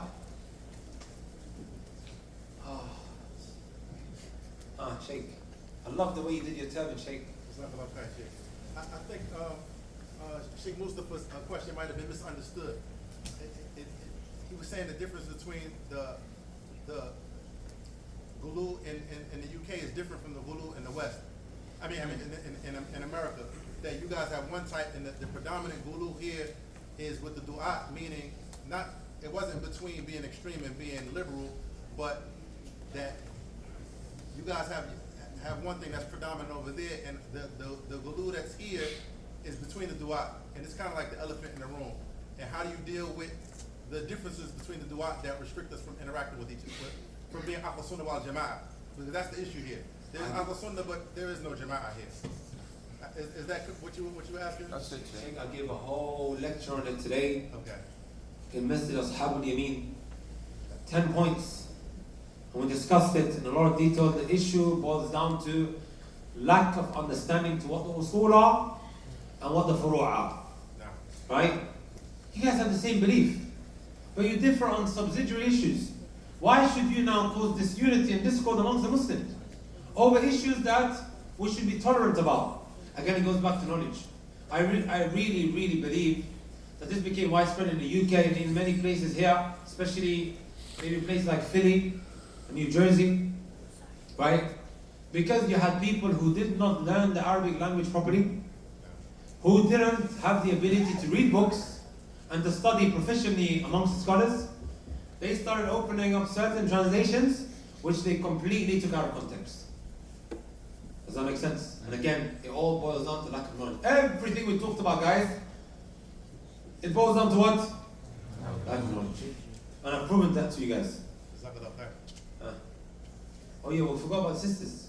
It has to be equal rights here, guys. If the sisters have any questions, please bring it forward. Because I'm about to switch off in a moment. Like guys, that 9 hours in the airport, really had a toll on me. But alhamdulillah, seeing all of these faces, I spent 9 hours in Philly airport, guys. So I didn't take anything fun last time. So there's a lot of youth here, and I'm youth too, right? And you talked about this like lack of knowledge, right? And just like the idea of pursuit of knowledge, right? So as a youth who has the fundamentals, right? Your 6 pillars in Iman, your 5 pillars, right? Your basic entry of fit. Where do we go from here? What do you recommend? We recommend in understanding more of the Quran, right? Or the Sirah, or do Good. Aqidah or fit. Where do you recommend as somebody who's knowledge? أول واجب على العبيد معرفة الرحمن بالتوحيد, as the poet says. The first wajib, the first obligation upon an individual is knowing the rights of Allah subhanahu wa ta'ala upon you. Right? And here we're speaking about the Tawheed, Islamic monotheism. Making sure that you're singling out Allah Azza wa Jalla accordingly. Right? There's a wonderfully written book called Kitab al-Tawheed. I don't agree with everything that's inside of the kitab. There are some weaker hadith. But the way he breaks it down is just ayah hadith. He brings a chapter heading, and then he brings a verse, and then he brings a hadith. Put the explanation to the side for a moment. Just look at that, read it. And then maybe find an explanation to it. Pertaining to singling out Allah subhanahu wa ta'ala in worship. Learning likewise fiqh. Right? Learning fiqh. There are certain chapters of fiqh, my brothers and my sisters, that are essential, and that is because we are involved in it on a day-to-day basis, like Tahara, Salah, Ramadan's around the corner. We have to learn about fasting. You can't expect to do acts of worship and you don't know. Does that make sense? You don't know what you're getting yourself involved in. You have to learn it. We're not going to say to you that Hajj is a must upon you to learn up until it becomes an obligation upon you. Or you're on your way now to Hajj, you have to learn it. Right? You're not a businessman. I'm not going to tell you sit down and start learning about buying and selling if you're not going to be involved. Did you know, my brothers and my sisters, as Umar Khattab radiallahu ta'ala narrated in Tirmidhi, right? He would say, لا يبيع في سوقنا إلا من تفقه في الدين. One should not trade in our markets unless he has learned his religion. Who can tell me the reason why? You get beat. Huh? You get beat. Sorry? They take your money. He said they take your money. Huh? Good. Our brother here mentioned, if you're having transactions, you don't have the knowledge, you might end up bringing haram into the markets. You bring riba into the markets. It is haram free, and now you want to bring that into there. Right? There are things that we are directly involved with which we have to learn about. Learn a madhab. Take a madhab and use that now to study fiqh. Whether it may be Hanafi madhab, whether it may be the Shafi'i, or the Hanbali, or the Maliki madhab. Start off with that, studying the different chapters of fiqh. Does that make sense? Seerah, learning it as well, it's good. Aqidah likewise. But if you want to be serious in seeking knowledge, my brothers and my sisters, as Imam al-Nawawi rahmatullahi alayhi mentions, if you learn these two, it opens up all of the other sciences. Arabic and the Quran. Memorizing the book of Allah, this will put barakah in the rest of your studies. And then learning the Arabic language. Right? So you don't have to constantly depend on people to translate for you.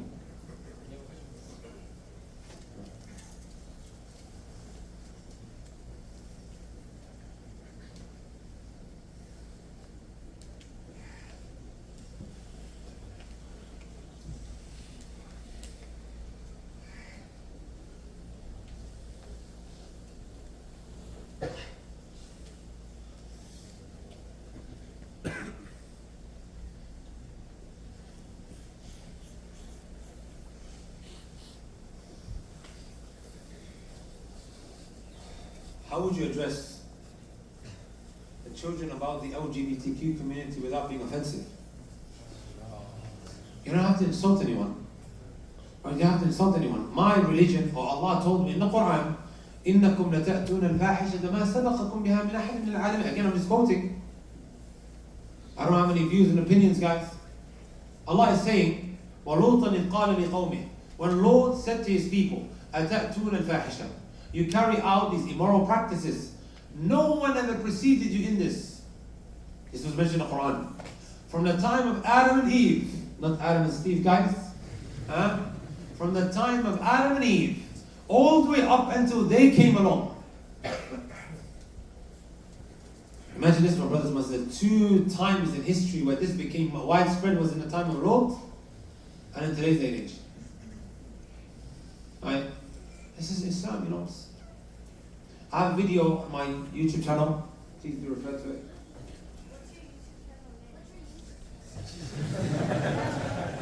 I'm going to give it to you guys. It's called Abu Taymiyyah. One of the videos on there is called The Hidden LGBTQ and Pedophile Files. I'm not saying that I'm not saying all of that. I'm just giving you guys the title. And the video hasn't been taken down. Because I abide by YouTube guidelines. I put the disclaimer right at the beginning. Inshallah ta'ala, it will be very insightful. Where I brought out a lot of studies carried out by, I think, the OCD. Is that what you guys call them? The CDC. CDC. Not OCD, guys. I think they're like the health department or whatever. Wallahi, it took a lot of digging up to find articles of them saying that some of these practices are actually harmful for your health. So I just read it. Right? And I've got a lot of stuff on my YouTube channel pertaining to that. Please do refer to that, inshallah ta'ala. Just teaching them, look, we, as Muslims, right, have A and Z. Right? This is our religion, and this is what we believe as Muslims. Again, for the millionth time, that doesn't mean we're going to start insulting or being offensive towards them. Nah. Right? You want to do this or you want to do that, you're in a democratic country, go do what you want. And let me do what I want. Right?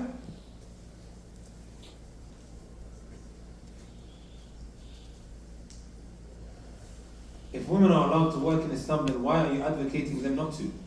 Did I say that, guys? Can't make it loud so they can hear. Did I say that, brothers? No. I made it, in fact, crystal clear that a woman can actually go out if there's a need for it. And I have a lecture on my YouTube channel, it's called The Problem with Feminism. And I spoke about the status of women, right, in an Islam. Right? If there's a need for her to work, if my wife said to me she wants to work in this Islamic environment where she's maybe catering for children, as long as she's not going to be negligent with regards to her duties at home and with her husband, go. No problem. However, if she's going to be the personal assistant of the boss, then I've got a problem with that. And I think everyone here is going to have a problem with that. Agreed? She's walking around in heels, dressing up a certain way, being the personal assistant of Big Boss. There are certain jobs and roles that is just not befitting, agreed? And I don't think anyone with a mustard grain of protective jealousy would feel comfortable with that.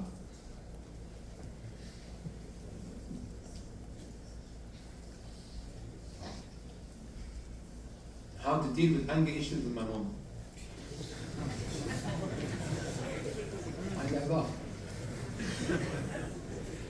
Guys, wallahi, I want to give every question is due haqq, is right.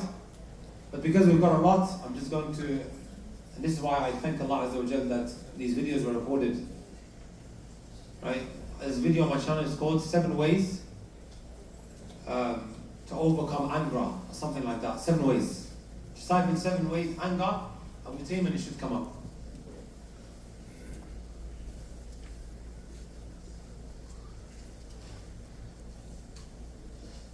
Some of these questions are getting dangerous.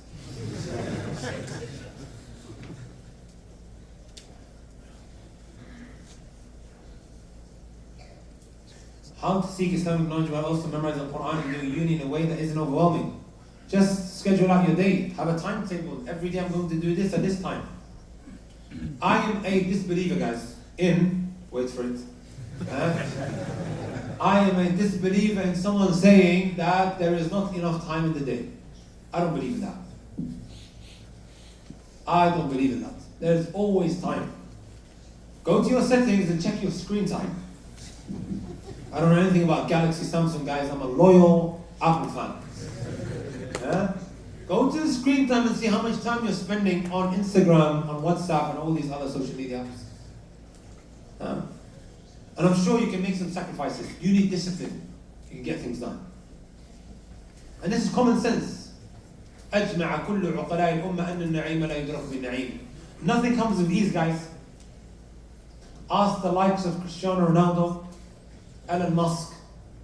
Guys heard of these two personalities? Yes. Guys know about soccer? Cristiano Ronaldo, look at all the sacrifices he made now to become, well, it's debatable as to whether he's top or not.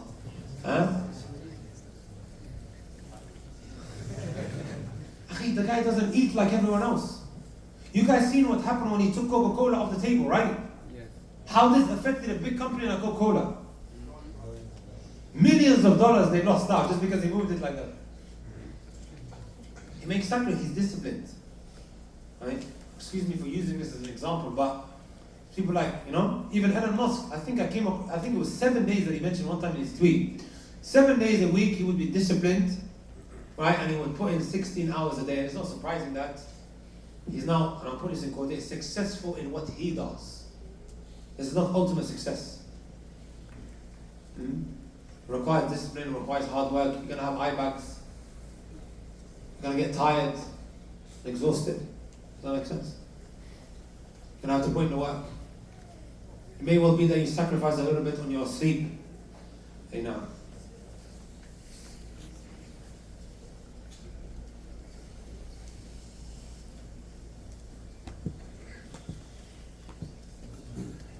One from the brothers now. We took like 5 from the sisters.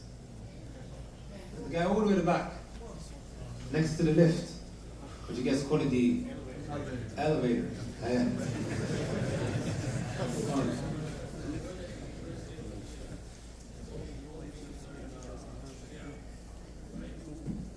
However, now there are secular studies as well. It's computer science. My roommate was from Namibia. Right? He was doing computer science alongside Islamic studies here and there. No. But it's mainly, Islamic studies. Huh?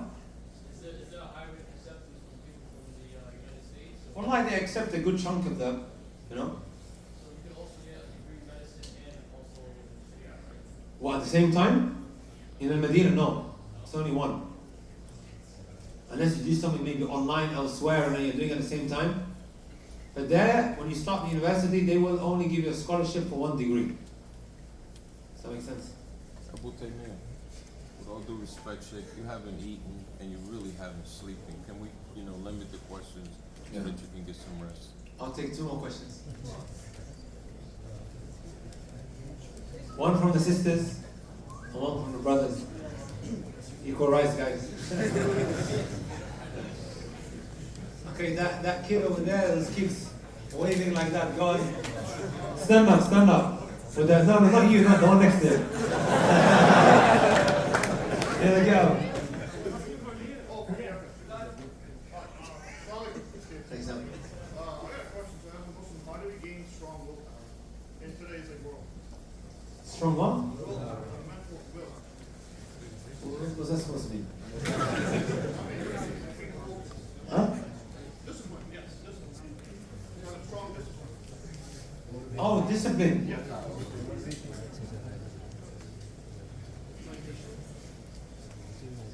They say motivation gets you going and discipline keeps you going. Right?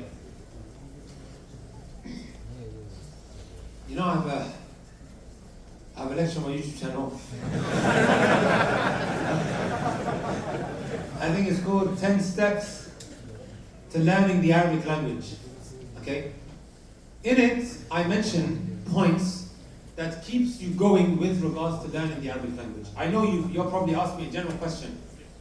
One of the points is to constantly ask yourself, why are you doing this? You have to have goals and objectives. My goal is to get to Jannah and I need to keep doing X, Y, and Z. Right? Please refer to that, because your boy is about to pass out. Well, like guys, we drove from Virginia in the morning, Fajr. I thought I would sleep before the event that I had in West Orange. But then I said, you know what, I'll sleep after. And I gave the lecture, and the Q&A just dragged on. I said, if I sleep now, I'm going to miss this event. They told me it's 45 minutes away. Oh my guys, I'm about to switch off. You probably look at my face. I look like a zombie. One from the sisters. So is this from the sisters or brothers?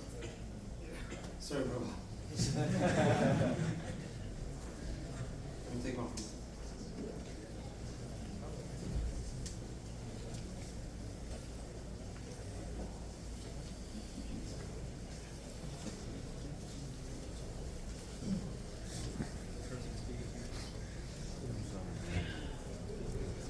Okay, this one's a bit of a dangerous one, guys, yeah?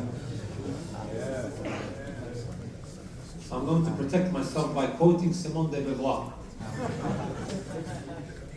One second, guys, one second. This might get me into a little bit of trouble.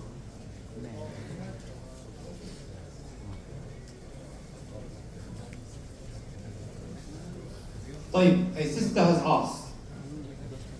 Guys, wait for it, calm down.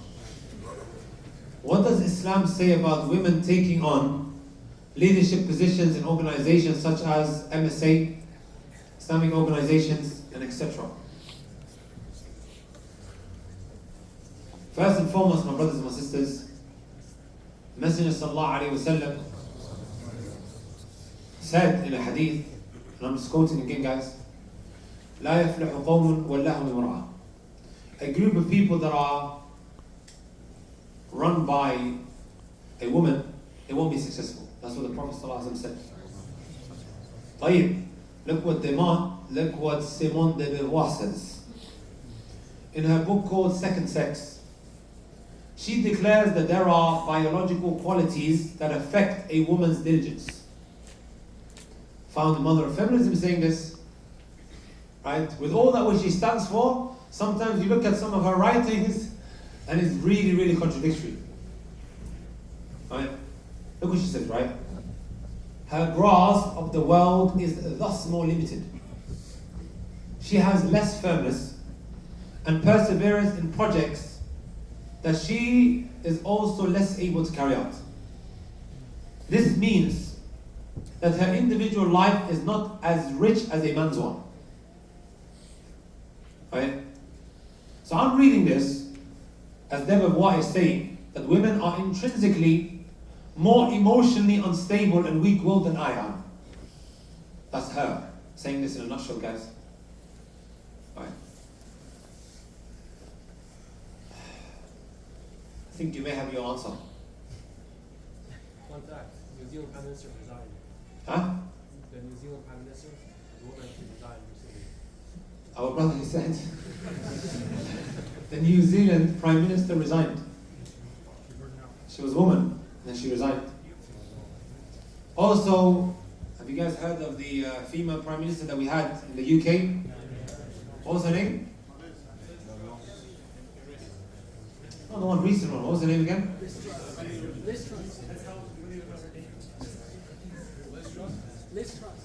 No, not Liz Truss. Oh yeah, Liz Truss.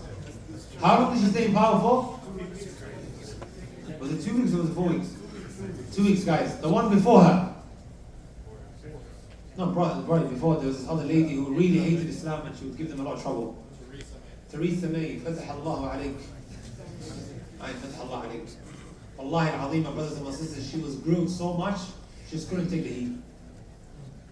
Emotions started getting into the way, right? You can see, subhanAllah, from her eyes and everything, the way it was having a toll on her. Of course, this has a toll on just about any individual who's Prime Minister. However, these are just some examples. But like I said, the Prophet ﷺ said so. Right? The Prophet ﷺ said so. And I'm just quoting what Simone de Beauvoir The founding mother of feminism from France mentioned there are biological differences, my brothers and my sisters. Some roles befit someone or one over the other. One last one from the brothers and we're done, guys.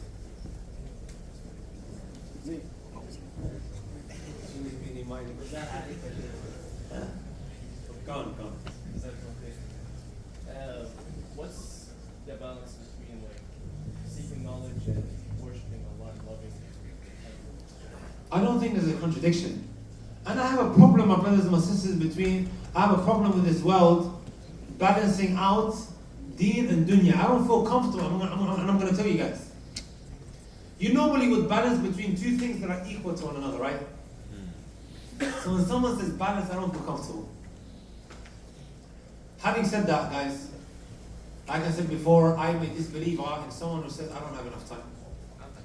You can find time in your day to even do a little bit alongside your university studies. Does that make sense? Seeking knowledge is one of the best forms of ibadah.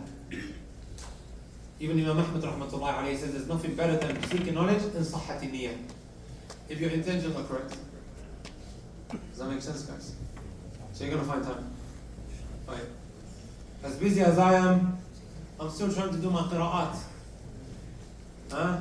I'm super busy. I have to read to my teacher tomorrow. I don't know how I'm going to do it because it's going to be at 5 a.m. UK time.